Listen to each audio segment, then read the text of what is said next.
All right, good afternoon. I am John Delancey, and this is MTM Live, or it will be in a few minutes when we actually get started. This is the pre-show. We will be getting started here in about 4 minutes at 1 o'clock Central on the dot. I am just checking the last few things here technically, making sure we're all good on both platforms, on Facebook and on YouTube. So what you can do in the meantime, though, is kind of get warmed up and answer our question of the week, and it has a lot to do with the subject for this week. And the question is, who is your ideal customer? So whether you are a small business owner, or you just happen to work for another company, or you are a marketing professional who works with other companies, let us know who your ideal customer is. Let's see, we'll be getting started here again in about 3 minutes. So go ahead and answer that question in the meantime. I'm going to make sure everything's good to go with our platforms, and then we will get started. All right.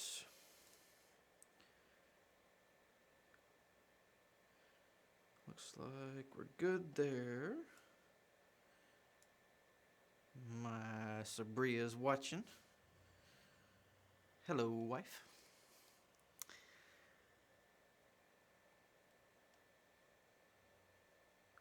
Cool. All right, we're looking good. So, yeah, what we'll be talking about today is defining your ideal customer using buyer personas. That's what our episode on Monday covered. It's one of my very favorite topics in marketing of all, really. It's the kind of core of everything we do in marketing and really in business. So I'm looking very forward to diving into this particular subject with whomsoever chooses to watch with us today.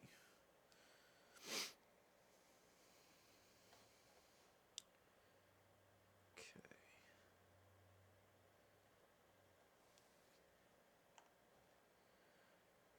Let's see if I can share this real quick.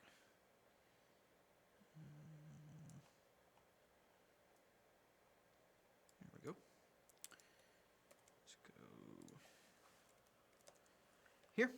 All right, we'll be getting started here in just about 2 minutes. Again, if you're just joining us, looks like nobody else has, so never mind.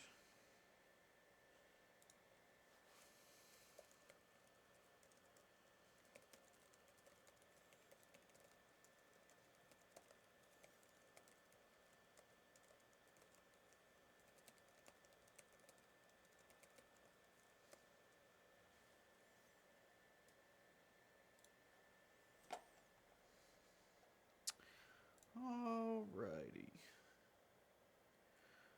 Well, we are going to get started here because it is just about 1 o'clock. Now, let's see. I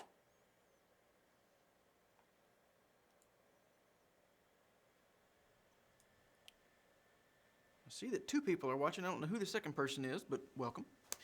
And we are going to get started here in just a second. All right. Make sure I'm not standing in front of my green screen. You want to see something silly? Watch this. I'll move right here. This is why technical setup is so important, because you see my logo on my face.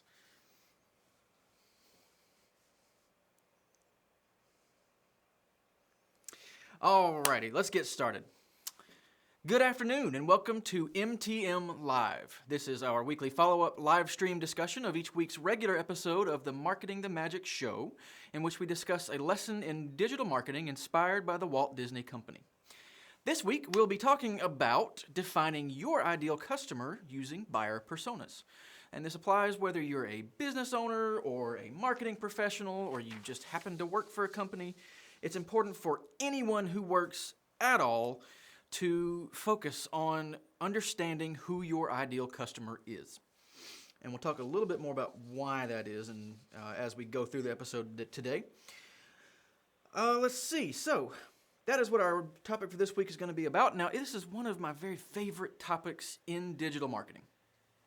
It's such a core aspect of everything we do in marketing, and I love spending the time for my own businesses and working for my clients in marketing, I love spending that time figuring out who that ideal customer is, or who those ideal customers are. You can have more than one ideal customer type, and more than one buyer persona to go with those customer types. I love diving into this topic. So let's get started. Now, this is, again, regardless of the kind of business you operate, we have to understand who our ideal customer is. This is true as well for niche businesses. This is, choosing a niche for your business is a kind of new trend, or at least a newly discussed trend in business and marketing today. And that's where you're narrowing your focus to one market segment or another. And that's kind of the first step. If your business chooses a niche, that's the first step to defining your ideal customer, because anybody that doesn't fall within that niche obviously isn't going to be your ideal customer.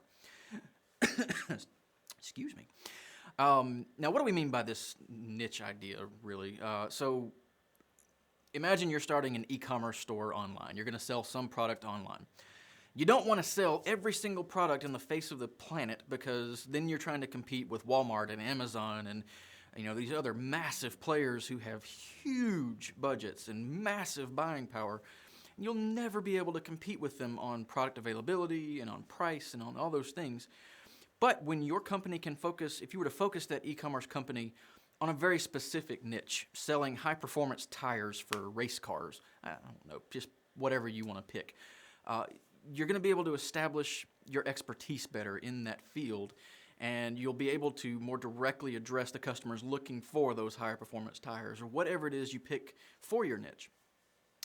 And then obviously what's going to happen is that's going to help you to define your ideal customer. You're going to be looking for the kinds of people who need high performance tires or personal injury attorneys or a Disney travel agent. Whatever it happens to be, that's how you're going to start building that buyer persona, is identifying who is it that buys from you. Broad categories. Now, this idea of building these buyer personas speaks directly to the very first of Mickey's 10 Commandments, which we discussed in the last couple of weeks, and that is to know your audience. That's what sets Disney apart from anyone else. Disney knows their audience. They know who their ideal customers are. It started with Walt, as we mentioned in the lesson this week, sitting on a park bench at Griffith Park in Los Angeles, watching his daughters play and wishing that there was a place that they could play together as a family. And so families who play together became the first buyer persona or ideal client or customer for Disneyland. And so that's where this comes from. That's where the importance of this comes from. So before we really get into the nuts and bolts of developing buyer personas, let's talk about more what a buyer persona is. Now, as we mentioned in the lesson video and in the blog post about this, a buyer persona is a semi-fictional representation of your ideal customer. What does that mean? That's jargon. That's big words to describe a simple concept. Semi-fictional representation. Okay, so what we mean by that is we're combining traits that we assume or ranges of traits with known qualities about our very favorite or our most ideal customers in business. Specifically, what it means is that it is not supposed to represent a real person.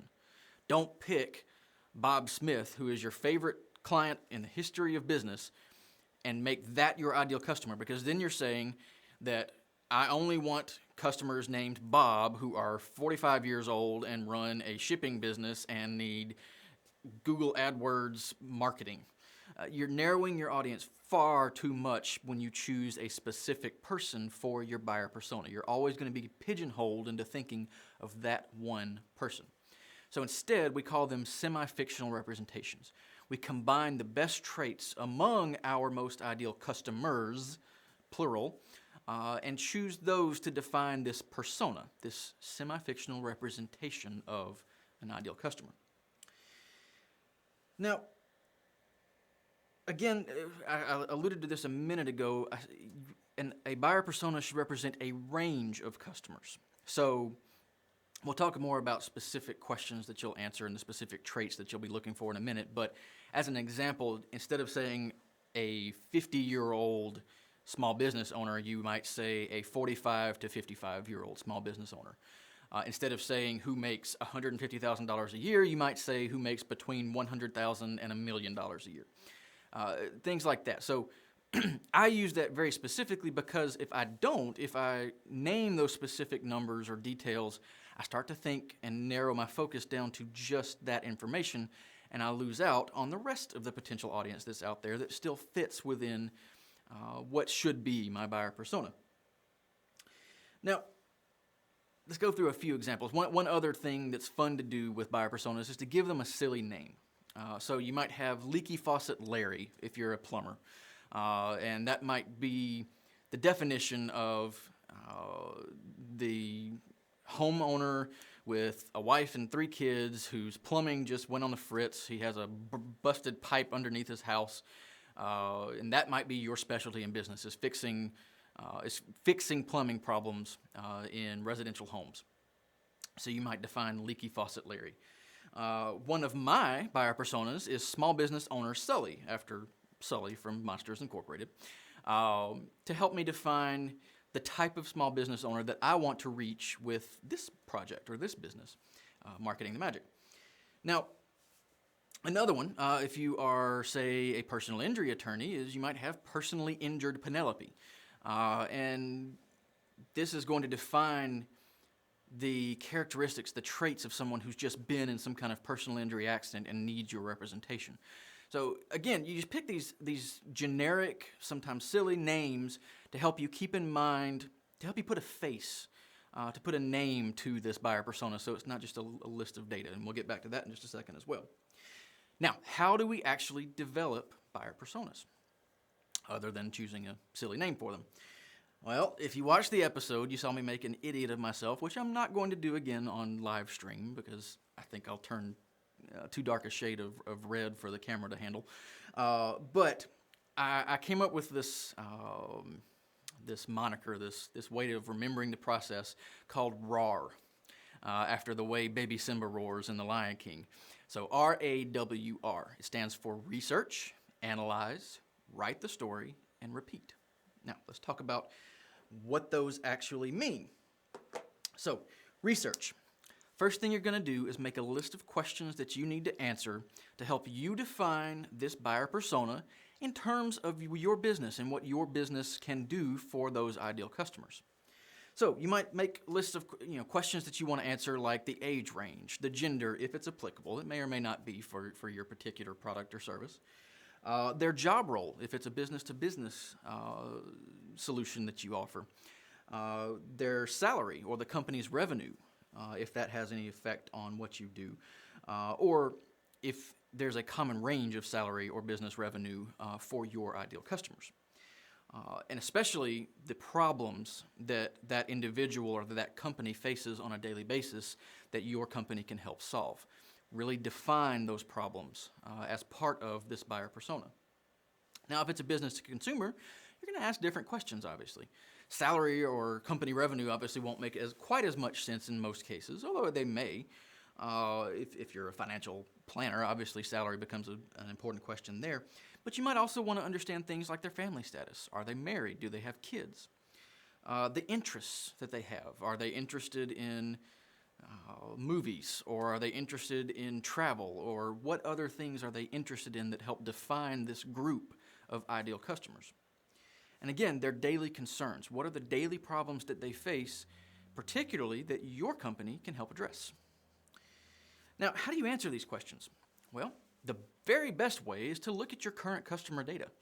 So look at your current CRM, your customer relationship management software, or if nothing else, your list of orders, and figure out what questions you can answer from your own existing customer data.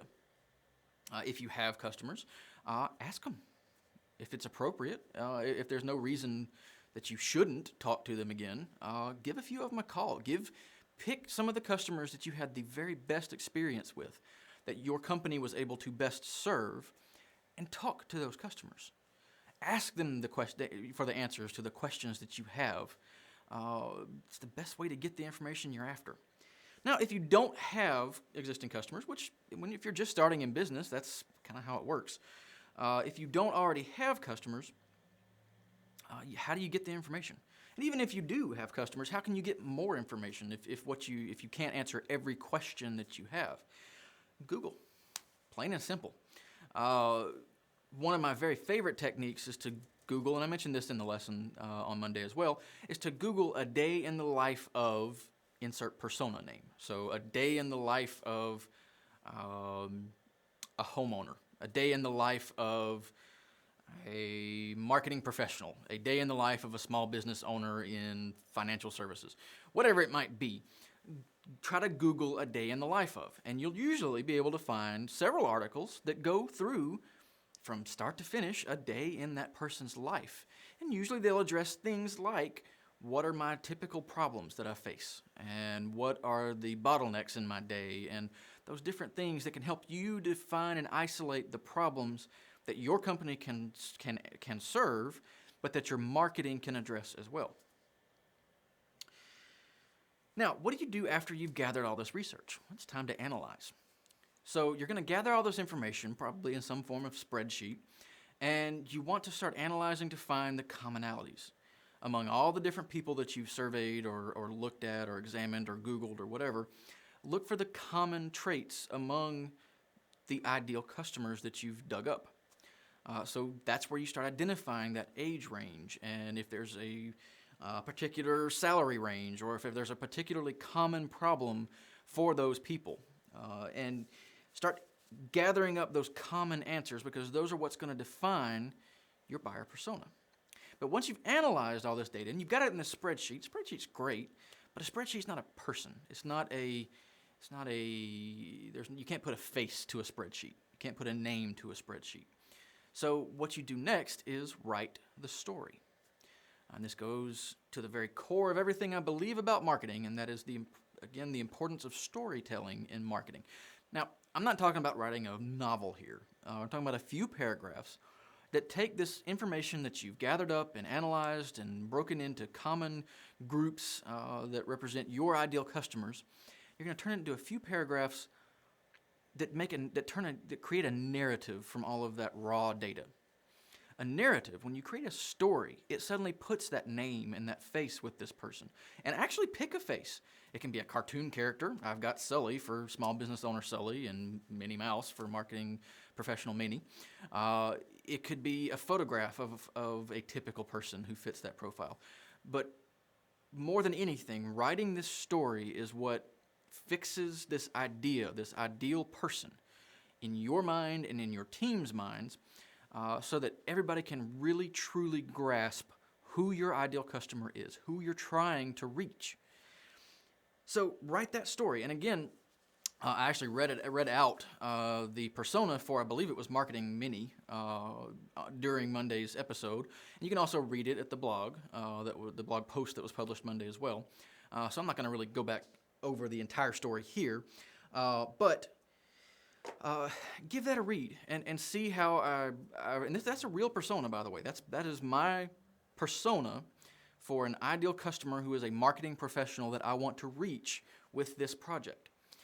So it's real, and it incorporates all of the real data that I've analyzed and put together based on my experience and customers and people that I've worked with in mastermind groups and so forth. But that story moves beyond that raw data and really helps me fix in my mind who this person is. That's the importance of writing the story. And the last step is to repeat. This is not a one and done process. You're not going to sit down one day and analyze all of your customer data and do a little Googling, put together a few paragraphs, and then forget about your buyer personas altogether. You're constantly going to want to revisit your buyer personas and make sure that any assumptions that you made were correct over time as you gather more data. Make sure there's not new data that needs to be incorporated, and perhaps even new personas that you need to create. If you find that your business is serving a whole new demographic or a whole new market segment that is worthy of its own buyer persona and its own dedicated marketing. So always plan to come back to your buyer personas. They are a constantly evolving, living aspect of your business and of your marketing in particular. Now, what do we actually do with buyer personas as we begin to wrap up for the day? Well, that's a big topic, and it's one that we will, of course, continue to explore in many future episodes of this show, I hope. But let's talk about an obvious example really quickly. So you've gathered up all this information, you've identified these demographic traits and their interests and their salary ranges and all this information about your ideal customers, and there is a truly exceptional use for that information, and that is social advertising. So if you are advertising on LinkedIn or on Twitter in some cases, or Facebook especially, you can really use this information that you've gathered up to build a very specific audience of people that you can advertise to. So rather than just putting up a billboard on the side of the road and hoping that your ideal customer drives past it, you can specify with these social platforms exactly the information that represents your ideal customer, and target those people specifically with your advertising campaigns. That's the obvious example. The less obvious example is that we use them in content marketing. So if you are writing a blog or producing videos or whatever type of content you might be producing, you're going to use the information about who your buyer persona is to tailor the voice of that content, to make it speak to those buyer personas. So if you are an estate planning attorney, I talk about attorneys a lot, by the way, because I happen to represent one and work with one as a franchisee in a continuing education business for attorneys. I think a lot about attorneys, so this applies to more than just the legal profession, and I will try to include better examples. But for today, let's say you're an estate planning attorney. You've identified that 55 to 60-year-old married men who have a net worth of at least $500,000 represent your ideal customer, let's say. You're not going to write a piece that is full of pop culture references for 20-year-olds and hope that speaks to that 55 to 60-year-old man with $500,000 in the bank who's worried about what's going to happen to it if he suddenly has a heart attack. That's what I mean. That's what I mean by using buyer personas to inform the kinds of content that you create. And a lesser example, or even less obvious example rather, kind of goes along with that idea, and that's all of the creative that goes around our primary marketing. So whether you're doing content marketing or you're writing Google ads or doing Facebook ads or LinkedIn ads, and you have imagery and copy and different things like that. Imagery is a great starting example here. And it's kind of, again, all along the same lines. Let's take that same attorney trying to reach 55 to 60-year-old men. You're not going to use an image of a 25-year-old skater to try to convince him to click on your ad to ask about estate planning services. That doesn't make sense. So that's kind of the beginning of how we would incorporate buyer personas into our marketing. So keep those things in mind, and we will...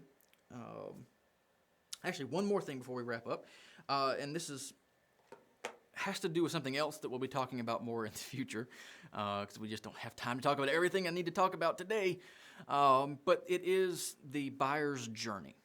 And that is a defined process that every buyer goes through, whether they're business or consumer or whatever it is.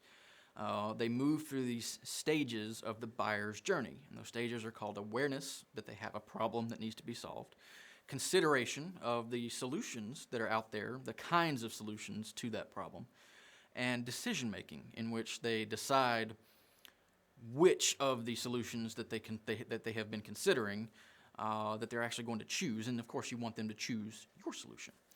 So when we combine the information from our buyer personas with the details of the buyer's journey that person's going to go through, that's when we really find amazing synergy, and yes, that's a buzzword.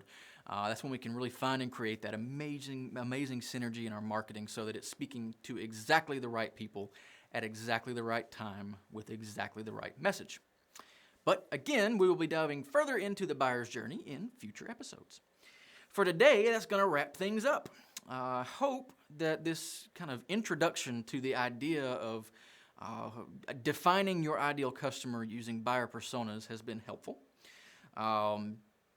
If you wanted to kind of examine any of this information, there's again the blog post that was published Monday, and there'll be a replay of this episode that's posted inside of that blog post as well.